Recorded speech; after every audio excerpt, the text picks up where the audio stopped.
जायदा किसे मिले, इस पर एक कहानी है। एक बार की बात है, किसी गांव में दो अजनबी घूमते घूमते पहुँचे। शाम हो गई थी। वे रात उसी गांव में बिताना चाहते थे। वे मुखिया के पास गए और उनसे रात को गांव में ठहर जाने की अनुमति मांगी।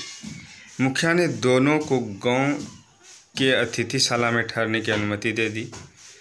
मुखिया ने कहा कि रात में आपको खाना भी मिलेगा, आप खाकर आराम से सोइए, मगर हमारे गांव का एक नियम है। अजनबियों ने पूछा, कैसा नियम? तो मुखिया ने कहा, नियम यह है कि कोई अतिथि सोते हुए खर्राटे नहीं ले सकता। खर्राटे लिए तो हम उसे मार डालेंगे। अजनबियों ने शर्त मान ली और वे अतिथिशाला में चले गए। रात को खाना खाकर दोनों सो गए। थोड़ी ही देर में एक अजनबी खर्राटे लेने लगा। इससे दूसरे की नींद खुल गई। उसने सोचा, गांव वाले इसके खर्राटे सुनकर आते ही होंगे। अब तो जान गई। इस संकट से बचने का उसे एक विचार आया और वह ज़ोर ज़ोर से गाने लगा। गाने की आवाज़ सुनकर मुखिया वहाँ पहुँच गया। धीरे धीरे गांव वाले भी पहुँच गए। सभी मिलकर गाने लगे। वे रात भर गाते रहे।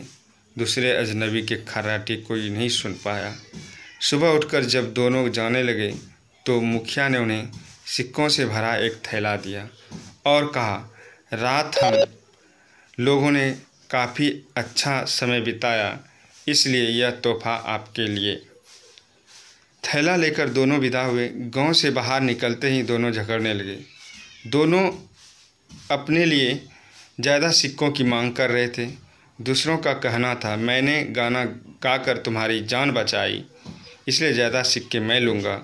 और पहला तर्क दे रहा था, अगर मैं खर्राटे नहीं लेता तो तुम्हें गाने का मौका ही नहीं मिलता, इसलिए ज़्यादा सिक्के मैं लूँगा।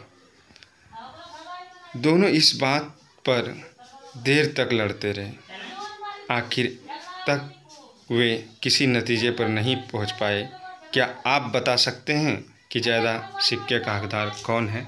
हमारे कमेंट बॉक्स में लिखें। जय हिंद दोस्तों।